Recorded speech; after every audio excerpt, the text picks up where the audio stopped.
Okay, we'll start there. So from Ryan, what is the best way to apply deliberate practice to card games? This has been one thing I've been struggling with. Unlike fighting games where you practice in the lab or sports where you can work on form/technique, how do you apply techniques to actually improve in this game? Jamming ladder can lead to bad habits, and each game is unique in a sense that you can't repeat scenarios to become familiar with it. Yeah, so this is a fantastic question, and I think is sort of at the root of kind of why people don't improve or struggle to improve. Um, because it is difficult. It's not like you can't improve in the way that you would like trying to throw a fastball, right? Where you can just like go out to the mound and just whip balls and lift weights and try to work on your form and stuff. Um, so there's a number of things, a lot of which we try to cultivate in this Discord and this team. This is like literally why we made this whole community, was so that we can improve together, because that's one of the main ways that you improve is by getting other people to help you, either by watching how they're doing things or by getting them to watch how you're doing things. Um, and like mentioned in the question, if you're just jamming games solo on the ladder, it's really difficult to improve. There's definitely people that are better at it. And these tend to be like, some of the best players. People that are extremely analytical and are able to theorize things, how things would have played out, in a pretty accurate way, because it's easy to be like, oh, well, they had this card, but if they didn't have that card, and be results oriented, and there's a lot of like rabbit holes that you can go down. It's tough to do correctly, and not a lot of people can do it. So the much easier way to improve is to kind of do what we're doing now, is to play with other players, have them look at your VODs. Bay always talks about how when he wanted to improve, he watched people that were playing like in seasonals or at the highest level and was just asking himself, like, why are they doing these things? Why are they actually doing this stuff? And a lot of it is not fun. A lot of this part is work. And and like anything else in life, you get out of it what you put into it. It doesn't have to be, though. I really love doing the VOD reviews with all of you guys. I don't typically watch my own VODs, even though I should.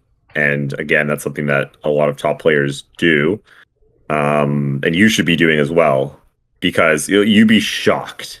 You would be shocked at how much you pick up, like even blatant stuff. I got an example where I was playing Magic. I was playing Magic at a very high level at this time. I just won a major tournament, beating like the reigning world champion and like one of the top 5 players in the world back to back to win this tournament. And I was like qualified for all the biggest tournaments. And I was, on a team with the best players in the world, and I was playing very good Magic. And I still wasn't watching enough of my VODs. And I went back and watched one. I forget why. I was kind of forced to, I think. And I literally, like, I'm trying to give you an example of how this works. I basically just, like, missed something. Like, imagine, like, I had 4 attackers and they had no blockers, and I was just, like, attack with 3 of them for, like, no reason. Like, something just, like, super basic and simple. It was like I had a card that buffed all my cards, and I just didn't click on one of my units for no reason, and just never even noticed. It ended up not mattering at all, and thus like why I didn't notice. But it was extremely relevant. It was like, imagine you could give your whole team +2/+2, whichever ones you click on, and you're just like, I just won't do it to this one for like no reason. For like one of my champions. And I was like shocked. I was like, how is that possible? How did I possibly miss like not do that in game? It's like just non-attacking. It's like your opponent having no mana and like, just like the most obvious play and just full missing it. You never thought like in a million years you would ever make a mistake like this. And that was a big eye opener for me. that there's like you will catch some stuff. Like you always think that like okay, like yeah, when you play the game, you'll catch the obvious mistakes. Like, oh, I didn't check the eye and I clicked OK and I died. I'm like, oops, yeah, I punted. Like, just don't do that again in the future.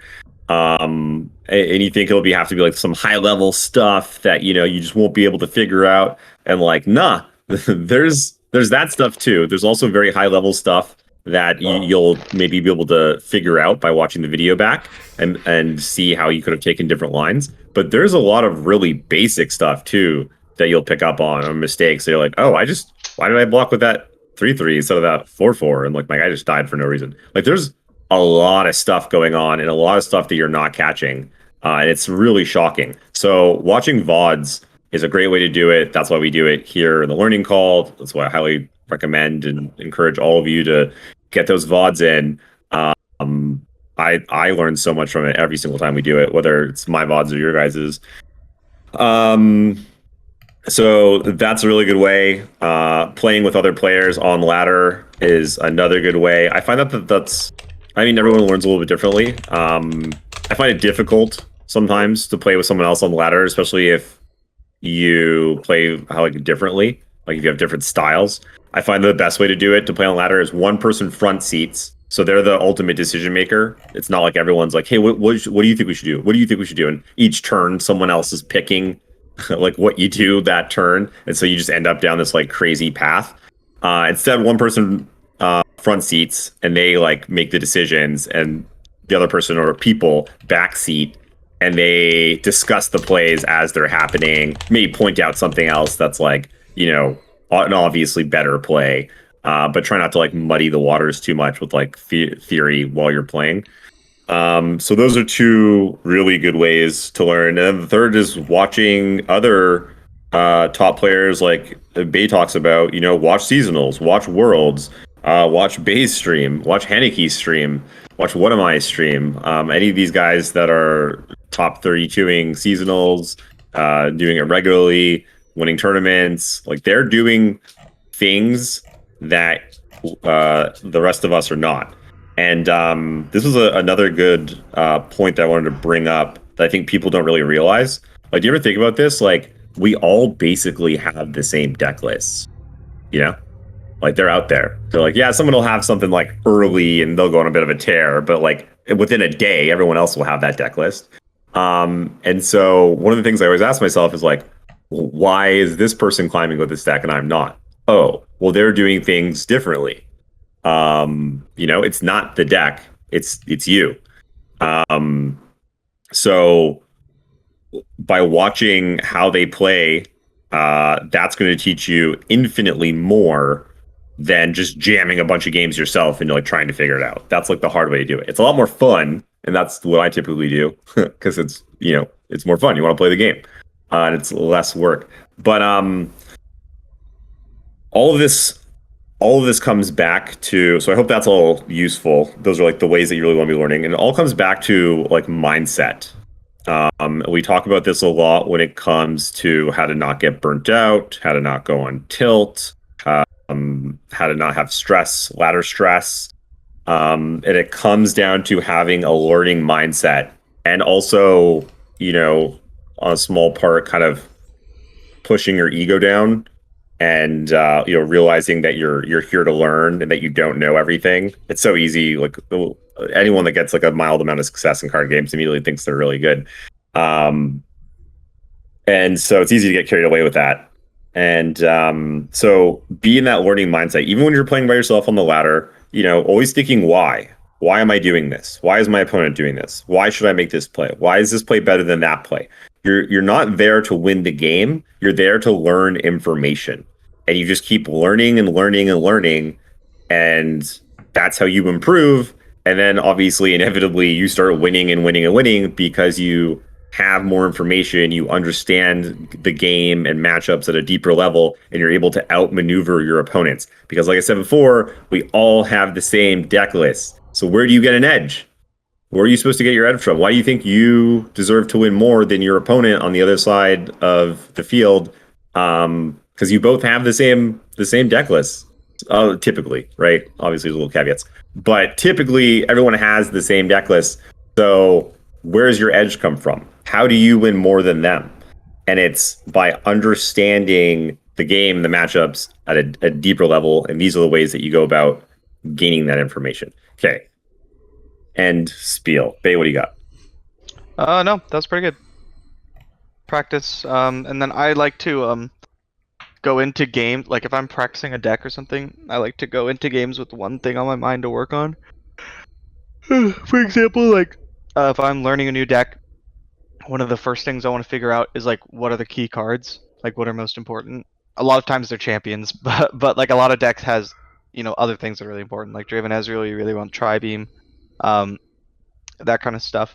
And so, like the first few games, I'll just play, and all I'll be thinking about is like, okay, what are the most impactful cards? Like, what do I need to be finding in my mulligans and stuff? And then maybe the next game I work on um, mulliganing more aggressively. So like I just think I show up to my mulligan and I go, okay, I don't have any of those cards that I identified as like the power cards. Uh, can I mulligan these? Probably. Okay, cool. And then like if the game works out, like maybe I'll play the game, and then maybe it didn't work out. Maybe like, yeah, that key card's really nice, but I didn't have enough time to set it up or something. Well then, okay, maybe it's back to the drawing board. Maybe I need to consider um, mulliganing for an early start and then key cards, like deciding what's most important to me, and then I can move on to mulliganing in specific matchups, those kinds of things. And that's just for mulligans, right? And then you can do that kind of stuff with like everything else as well. Um, you can go to like, okay, what if I adapt a more aggressive route in this matchup, like or more like a more aggressive style in this matchup? Will that help me? Like that was a huge like turning point for me with Zoe Vi. Was I was just playing it like a control deck all the time, and then I found out that I could just like kill people. Like if I just played my cards more aggressively and ended the game on burn spells, a lot of my bad matchups stopped being so bad. I just had to like balls to the wall it. And so you find things like this, but only if you're looking for them, right? Like if you just keep playing your game over and over again, if you just keep clicking like round, like start game or whatever, and don't like pick something to focus on, you're not like trying new things, you're not like learning, then you're just playing the same. Like you're getting hopefully better at doing the exact same thing, which is cool, but that's just autopiloting, right? Maybe you get a little better in niche scenarios and stuff, and you get a little bit of like matchup awareness. But yeah, I really That's like the think tough way to do things. yeah, I really think it's important to go if you're looking to like learn, like really learn. You should try to go into a game with like a plan. Like each time you go into the game with a plan, you go, okay, this didn't work as well last time. Maybe I'll try this. Maybe I put too much emphasis on removing their Lulu, and I need to save it for Poppy, like stuff like that, right? And then you just pick up knowledge as you go, and eventually you just learn a lot.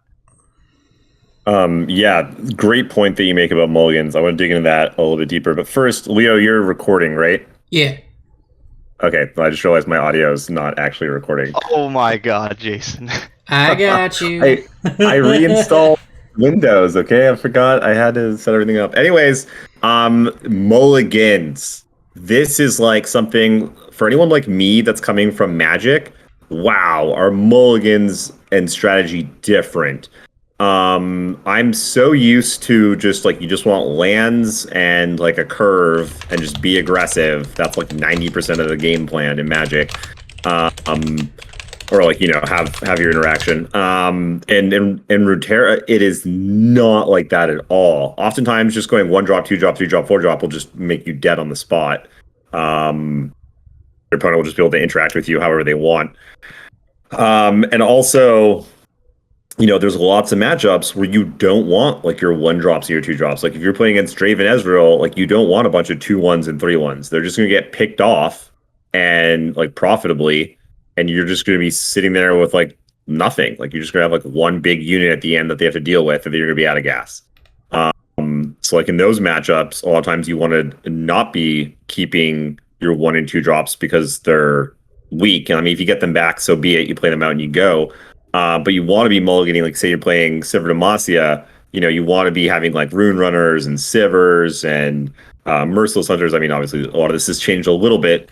with the nerf. But you know what I mean? Those are the cards that are much more important. The protection spells, and so learning how to mulligan in each matchup is like just massive. That's day and night. That's like I think one of the biggest reasons where people win or lose and they don't even realize it. That's probably the biggest area everyone can improve on, and most people don't even realize how huge of mistakes they're making, or just keeping, just keeping cards that they shouldn't, or throwing away cards that they shouldn't. Games are won and lost all the time, right in the mulligan, and that's something that's a lot more difficult to learn. That's like you typically probably need to be watching someone that's very skilled with the deck, or maybe reading a guide. We put out our deck decks on YouTube where we do the mulligan exercises. I know people have really liked those. But that's something that I struggle with a lot. I'll just pick up a deck and I'll play against any of the 10 plus different decks you'll see on the ladder. I'm like, I don't, maybe this one. Like, do I keep Lee here? No. Is this card too slow? Is this card too weak? Do I need to dig hard for my Azir? Where do you draw the line on all of these things? Because it is very fluid depending on the matchup and also what other cards you have in your hand. So that's something that I think everyone should be really concentrating on, and probably something that we should be doing more exercises on here in the team as well. But you want to talk a little bit about like mulligans and your theory there, and like how you seem to be able to pick it up really quick. I remember I was playing Azir Relia, and I was like, I don't really get this deck. And you're like, oh yeah, you just like full mold for like Azir basically. Like maybe you keep the landmark kind of thing. And I was like, oh, like you don't keep like Aurelia or like this one drop or like this protection spell. And you're like, nah, you need Azir. You basically always have to have Azir. Like again, making it black and white, but it was like pretty darn close, right? You want to hard, really try and mull for it. Same with like Lee Sin. Like a lot of times you want to, you can't just always expect Lee to show up. Sometimes you got to be aggressive in your mulligans. Do you want to talk a little bit there about like your thoughts on mulliganing and like how, you're just talking about how you go into each game with a plan or just something to learn, and then you'll try to like mulligan more aggressively and stuff. Can you like, I don't know, dig a little bit more deeper into your thinking there? Yeah, most decks don't mulligan on a curve, if that makes sense. Like you're not mulliganing for like Yeah, almost none. Like a discard turn aggro is two, a like the only turn one I three, and a could think turn of. four play. Like maybe the hyper aggressive decks are like pirates, right? I'll mulligan for like triple one drop and a three drop or something like that, right? But for the most part, you're not mulliganing for a curve. You're mulliganing for like three cards. Like every deck has like three cards that really matter, and then the rest of the deck just kind of like fills it out. And a lot of cards are replaceable with like themselves. So um, for example, whenever I play a deck that has like units and pump spells, let's take like Sivir Auction, right? For example, I've literally never once kept a pump spell or any kind of combat trick. Um, Same with like basically any deck that's like units and pump spells. I will never ever ever keep a pump spell because they're like replaceable. There's so many of them and they do basically the same thing. What you need to find are the key spells. Like you need, a rally deck with Poppy and a rally deck without Poppy are like two entirely different things. Um, yeah, like that um, Bright Steel Protector looks really sick in your curve right now, but like you have no real gas, and you have six copies of essentially cards that do the same thing. You have three Bright Steel Protectors and three Young Witches. Like, why are you keeping that card when you're not doing anything impactful? Um, Stuff like that. Like I've seen people play like Tom Raka, where they keep like Krusty Codger, Boxtopus, and like the 2/7 that heals you. And I'm like, you can't keep that hand because like yeah, these cards like they're a good curve and they block and they trade and stuff, and that's really nice. But like that's not what your deck wants to do. Your deck needs to be doing this thing, and if you're not doing it, you're gonna lose the game. AKA finding the landmark. Yeah, like finding the landmark and like Soraka. Um, like Tom Kench is nice, and in some matchups is pretty necessary, but Like I'm mulliganing. If I don't have Soraka or the landmark in my hand, I mulligan literally every single card, including Tom Kench. If I have one or both of those cards, then I can consider keeping other cards. Like if you have Soraka, Boxtopus gets a lot better, right? If you have a Star Spring, maybe you can consider keeping that Tom Kench. But like, if you don't have one of the key cards, everything else needs to go. When I play Draven Ezreal, if Draven or Tribeam was not in my opening hand, it's gone. I don't care what it is, it gets mulliganed. If I have one of those cards, like if I have Draven, now I can consider keeping a Thermo Beam or Yeah, so something. how do you go about figuring this out? Like, I basically have to leech this information from the rest of the team. And I'm like, oh, is that what you keep? And I'll literally I'll go from like not winning a whole lot to just smashing people as soon as like, yeah, just mulligan like this. And I'm like, oh, okay. And I'll just like away I go. Yeah, But like, how do you figure that out for yourself though?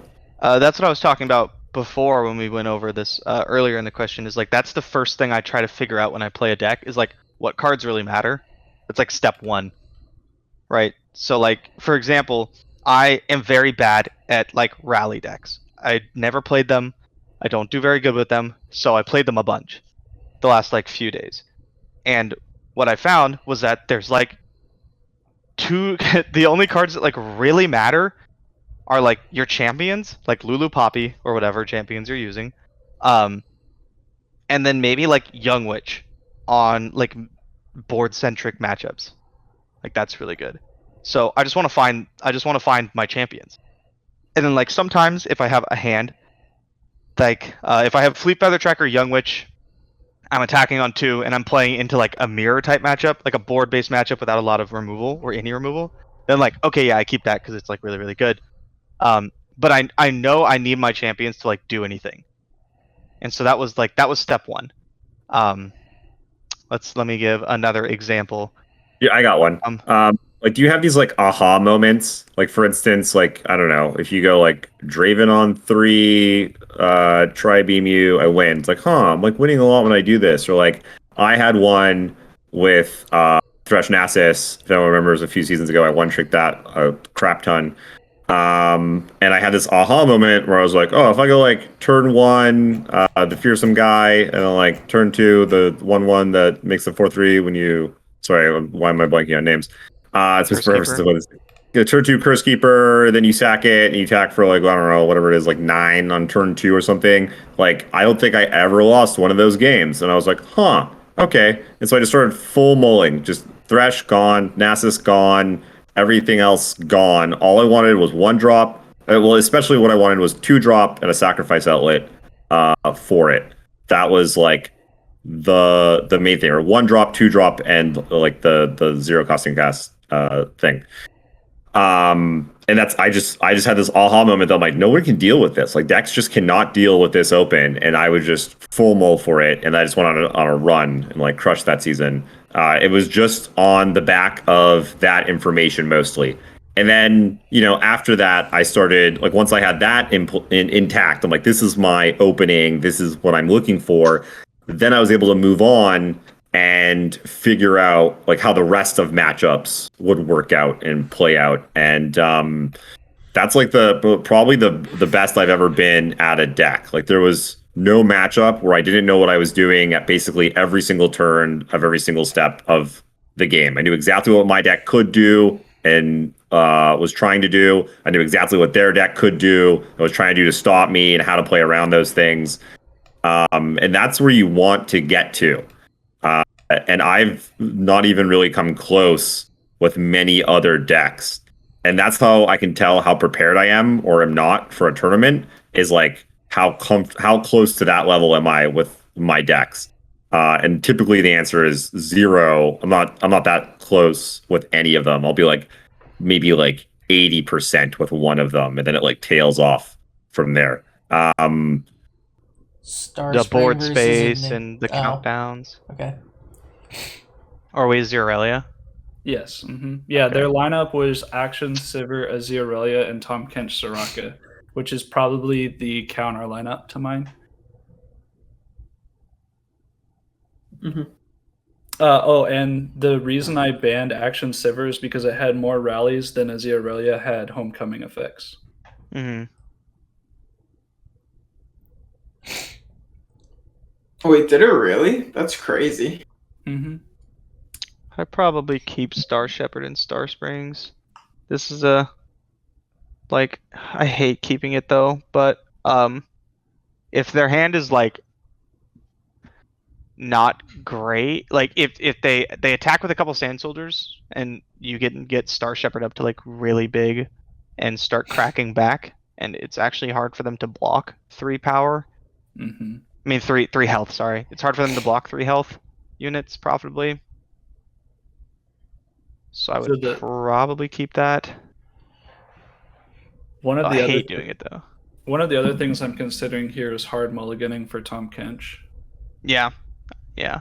I think that's fine too. Like I think if you don't keep both Star Shepherd and Star Spring, you full mold this hand. Are we attacking on 3? Don't recall. Squeeby will move that in a moment. God damn it, Squeeby. Oh, so this is Squeeby's perspective. Okay. Yeah. This It's is the just ripped stream from the VOD, perspective, right? which Hey, what's will up, Tom? also have their. Did we keep Hush? hand. Yes. So I kept Oh. Hush because it's good at taking out Aurelia, and I have to play the game as if they don't have Shapestone or the recall effects. I feel like there's certain things that you're just not going to be able to beat, and I was trying to set myself up for if they don't have it, I'm in a good position. And then there are a couple points later where like I will consider whether or not they might have gotten it, and you can see that here. Mm-hmm.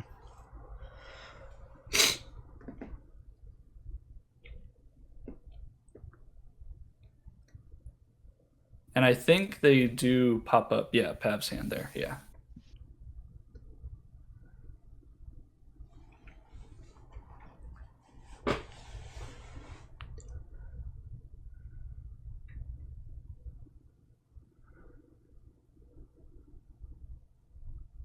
I mean, it's just Star Spring, right? Yeah. Mm-hmm.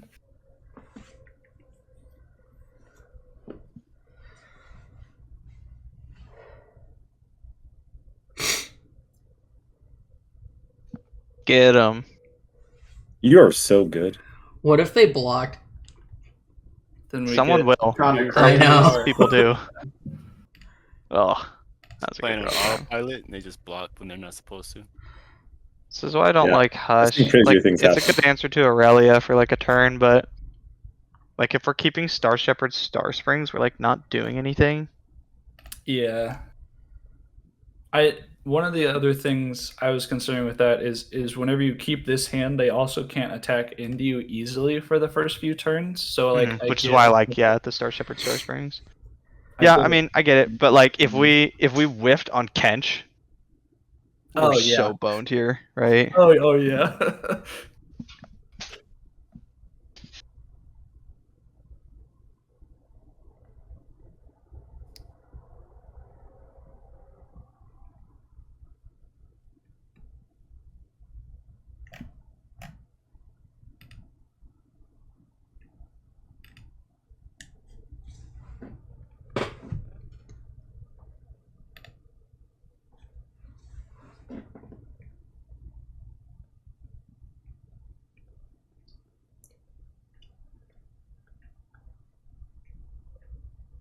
How is Soraka Tom Kench in the current meta and like tournaments? It's really, really good into Scion. It's really bad into the Poppy decks. Oh, darkness. I really like It's that probably matchup really good personally. into Darkness. Why is it good in the Scion? Hush You have 3 Scion. Hushes, and like you can actually just Oh, I block see. Scion a lot. I got you. I was sitting there and I was like, what about this into a Scion? And other people were like, no, it has to be horrible. And I'm like, I don't know, we should try it. And it just stomped Scion like 5 times in a row, and we went, oh. Cool. Like, maybe it This is. is why we test stuff, folks. This is why we test things. Wow, were you just like fist pumping that there was no shapestone there? Yeah, I was. Yeah. I mean, I think you go for it.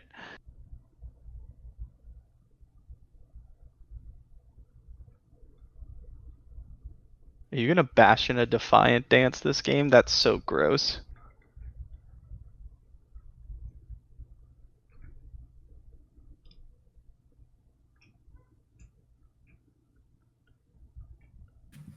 I remember seeing this game on broadcast and thinking you played it very well. There were two big decisions that I'm gonna point out here in a moment that actually cost me the game, and I think I could have won. Spoilers. I know there's one I disagreed with, but you are a much better pilot than I am, so I wouldn't be surprised if there's something I missed. Well, you know they don't have shapestone Why? because they would have played it last turn. Mm-hmm. They don't get to draw cards? They get to draw one card. I'm not playing around the top deck unless I like can afford to. Yeah. They have it, they have it. If they have it, they have it. Mm-hmm. Yeah, this Well, is what I would do for sure. And then they go for the Defiant Dance, probably, I would guess. We're safe to Defiant, though. Yeah. Yeah. And then we bash in it, I would guess. We also could hush it if we want to cast Toad or Guiding Touch this turn. Huh. But like they're gonna cast this Flawless Duet every single time. Yeah, I agree. Pablucci took a second, right? Something like that. I think No, so, yeah. no, third or fourth. I think Ian Noguera took second. I think so. Yeah, Ian Noguera. I think it's Ian Noguera. Yes, Ian took second. Yeah.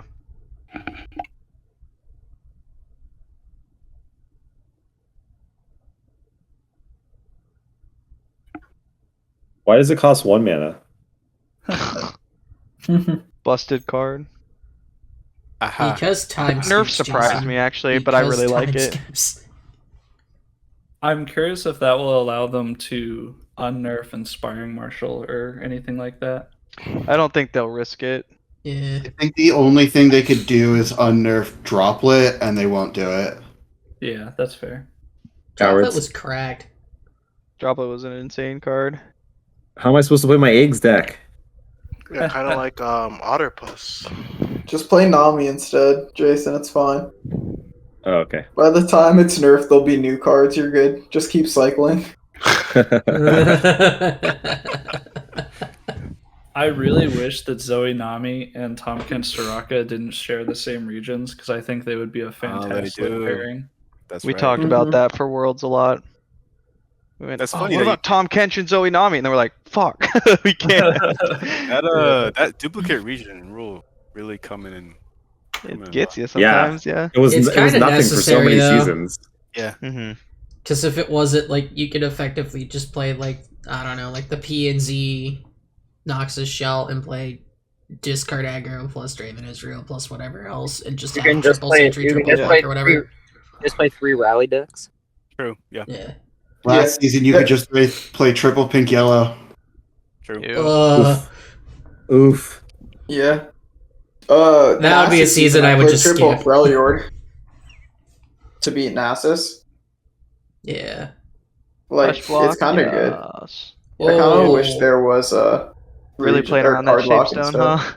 Well, so yeah, the issue here is I didn't consider the fact that if I ate the field musician earlier in the turn, then they would have shapestone there most likely to Mhm. kill the Tom Kench. Yeah. And throwing away the Star Shepherd there, It's pretty I brutal. think it is like how I pressure them. And Yeah, like I'd like now, if you still have Star Shepherd, you go Boxtopus into like possibly a really threatening turn or something. yeah, exactly. You could have 'Cause the potentially Star clocked Shepherd in for would've like 10 here. Yeah, it would have been 10. That would have been I a feel like a huge Twitch swing. viewer right now where I'm like, why doesn't he do this play? And then you guys explain it. I'm like, oh, Oh yeah. I'll shut up It's now. kind of hard to analyze this game, at least in my opinion, because I can see the opponent's hand and I'm like, oh well, we don't have to play around this, or this because it's not there. Right, exactly. Yeah, exactly. It's kind of like you have like spoilers to like his Yeah. perspective. Mm-hmm. The reason I blocked is because I mistook what amount of mana my opponent was on, and I thought they were on 2 spell mana for Twin Twin? Discipline, Mm-hmm. and Yeah. I just played it a little fast, and should have taken a moment to think. Yeah, I mean, you're like so excited you get to get rid of Aurelia. You're just like, Yeah. oh, yep, right. Yeah, Get this guy out of here. I do like this pass here. I think this is 100% correct. That's 100% frustrating. yeah. As long as it's not. Oh, that sucks. So I am thinking that they got the Azir here, and I'm just like trying to figure out how this Tom Kench is gonna be able to eat him. Mm-hmm. Well, I mean, like, you can. If they're not gonna play Azir this turn, Mm-hmm. right? So they play Azir next turn. So they play Azir, and then it's your action. And Yeah, then this you is a should be good able to eat example it, of right?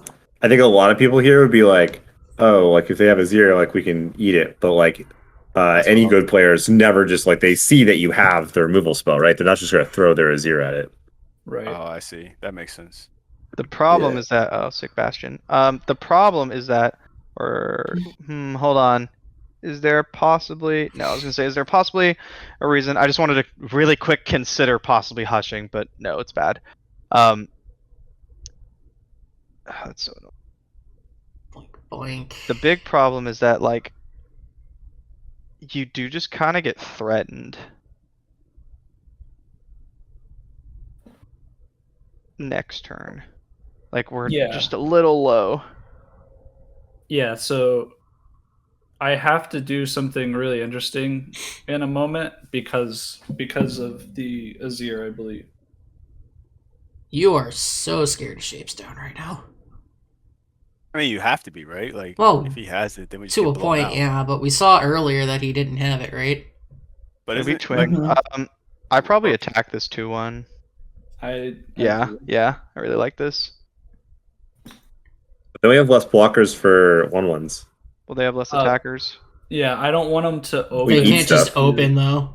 Well, Yeah, we have to eat Azir. We have to plan to eat Azir, right? So like they have 2 cards in hand. They're gonna draw 1 more. They have to have a unit, and then they have to also like push pressure. Oof. Oh, that's rough. Oh, dogs! Why are we barking? why are we saying ooh? The Oh, top losing deck mana. duo. Yeah. Yeah, I mean, we're still fine, right? yeah, we are. Me in my head. Are we? Pass. So unfortunately, Whoa! yeah. You got scared. I just completely spaced because I was like, "Oh, that's a really threatening card," and I'm Can you trying pause to right keep here? them from Can attacking. you pause right here? Yeah. Puck. Can you Hey, pause real quick? So like, did you know? oh, I see why that's bad. Never mind. Yeah. Because I was like, We have hush. yeah, Much we more. don't. We had the HUD. We knew they have a champ. Yeah, and I knew they yeah. had the Azir. I just like panicked, and the second I did it, I was like, "Oh, I did that in the wrong order." Yeah. I see. Also, Good news is you could. Oh, that's not good news. I was like, you could just. Yep. Oh, that sucks. Oh no. You have to give up Tom. You can guiding You touch. can guiding Tom, but Guiding, yeah. you still go to 2. Then they're gonna be like 5 wide next turn on Blade Dance. Then you die to the yeah. Blade If Dancer. we did this just the other way, would we have Yeah, still yeah. have died to the Blade Dance? Well, we wouldn't have taken the 2 damage, right? No, we still would have taken 2 damage.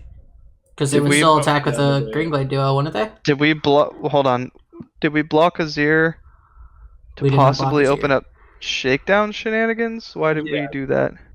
That's why I moved the that's why I moved Tom Kench over, also because the soldier is 2 damage and Azir is 2 damage. So I might as well just get the damage on the Azir anyway. And like whenever I think I like blocking soldier because it allows us to just open eat Azir. Mm-hmm. Puck, please stop barking. People are allowed to be outside. Wait, we can't eat Azir though. Well, we because could it's if we only blocked a 1 soldier. damage on Tom Oh, instead I see. of 2. Yeah, you're exactly right. Mm-hmm.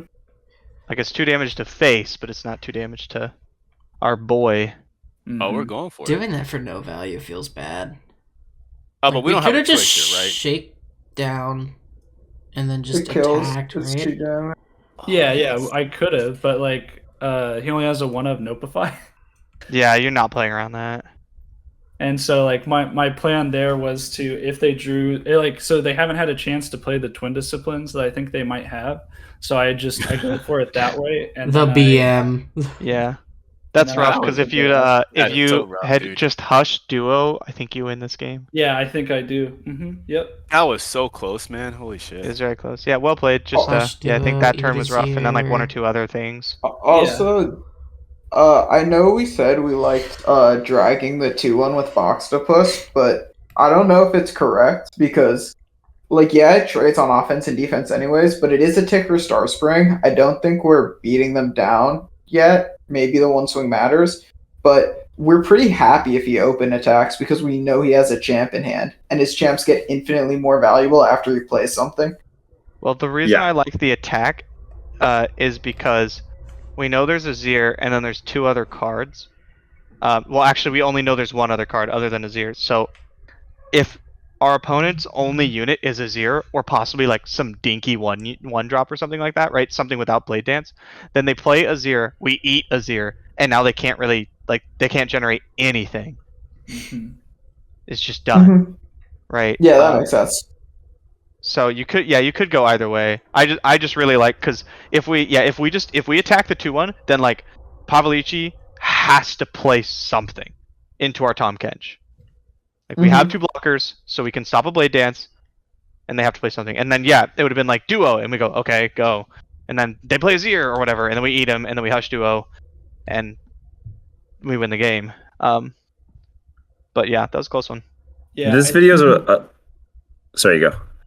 I think on the previous turn, if we just pass with the duo, our opponent plays the Blossoming Blade, and then it's going to be really tricky to live because the Blossoming Blade is just like an instant threat, and then it's the second attack.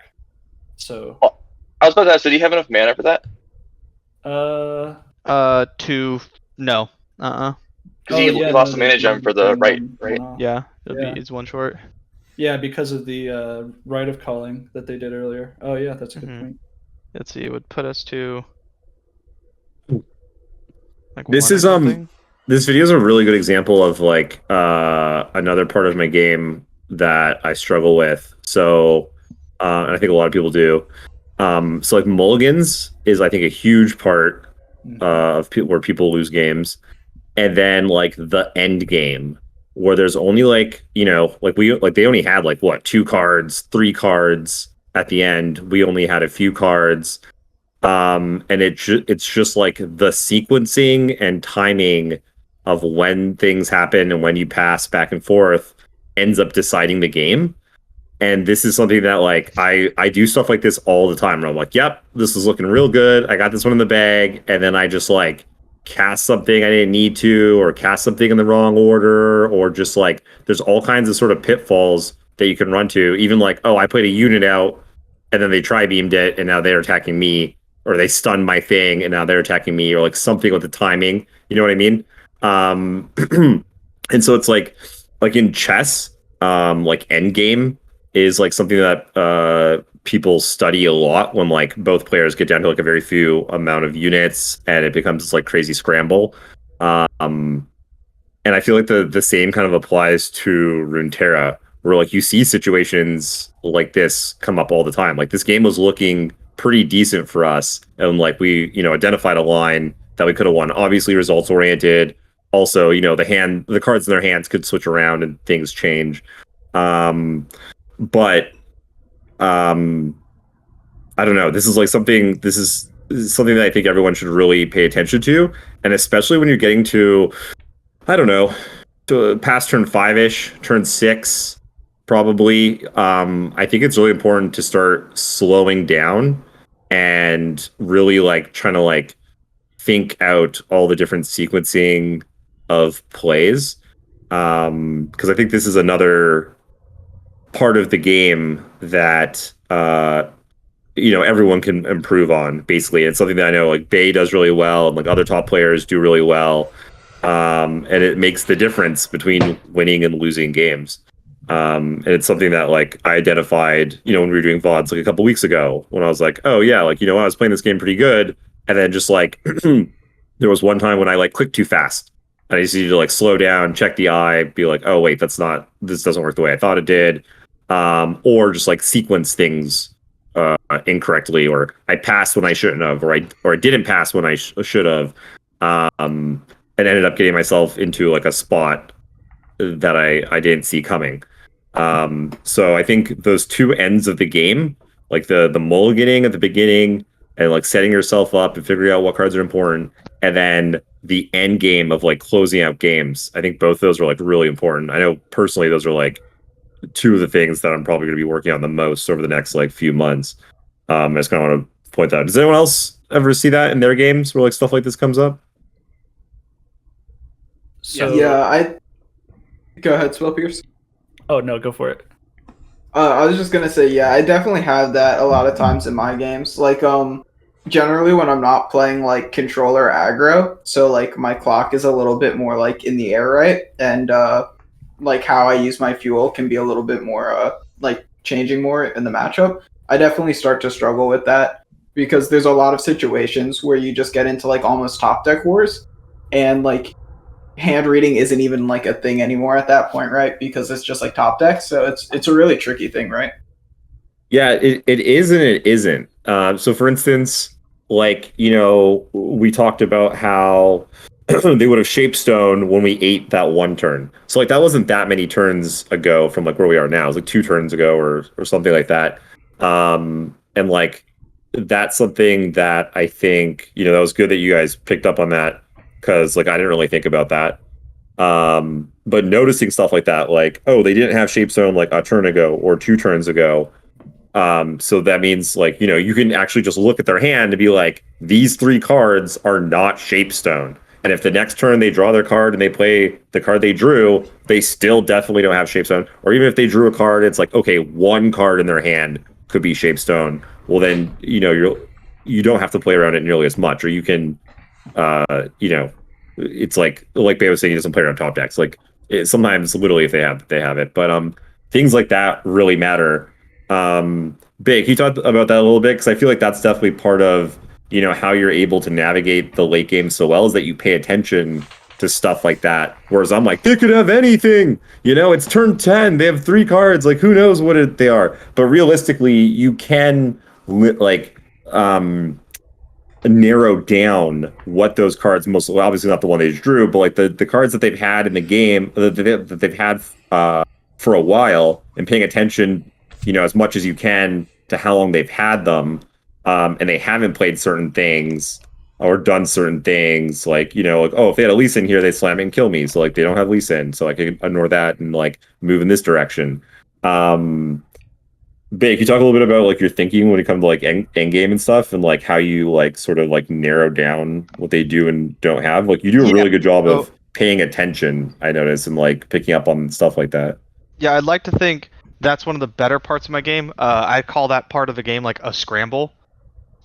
Where you're basically just like, the cards left in your deck are more important than the cards in your hands, and like, you're both just kind of scrambling to find a win because your plans didn't go right. Like both of you did your thing, and it didn't work.